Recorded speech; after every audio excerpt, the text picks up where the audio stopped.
ప్రభుత్వం ఇచ్చినటువంటి సంక్షేమ కార్యక్రమాలు ఏమేమి ఇచ్చారమ్మా చెప్పగలుగుతావా?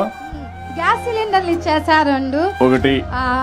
తల్లికి వందనం ఇచ్చారు సార్. 2. ఎంతమంది పిల్లలమ్మా నీకు? 2 అమ్మాయిలు సార్. ఏం చదువుతారమ్మా? పెద్ద అమ్మాయి ఇంటర్ సార్. ఇంటర్. ఇంకొక అమ్మాయి? చిన్న అమ్మాయి ఏమో 8th క్లాస్ సార్. ఇద్దరికి వస్తా ఉందా? ఇద్దరికి వస్తుంది సార్. అంటే 30,000 వస్తా ఉంది. ఓకే. చాలా హ్యాపీగా కాదమ్మా, ఇంకేమేమి వస్తున్నాయి సార్? మా మామయ్య గారికి నెలకి 4,000 పింఛన్ ఇస్తున్నారు సార్. మీ మామయ్య గారు 4,000 పింఛన్ ఇస్తున్నారు. అవును సార్. సుఖీభావ ఈ రోజు వచ్చింది సార్. ఇది ఎంత వస్తుంది అనుకుంటున్నావు? 7,000 వస్తుంది సార్. అన్నదాత సుఖీభావ కింద 14,000, కేంద్రం ఇచ్చే 6,000, మొత్తం ఎంతమ్మా? మొత్తం 20,000 సార్. 20,000 అన్నదాత సుఖీభావలో పిఎం కిసాన్ లో వస్తుంది. అవును సార్. ఆగస్టు 15న మళ్ళీ మీ అందరికి ఫ్రీ బస్. ఎక్కడికి కావాలంటే అక్కడ ఆడవాళ్ళందరూ ఫ్రీగా తిరగచ్చు. ఫ్రీ బస్ సౌకర్యం, శ్రీ శక్తి.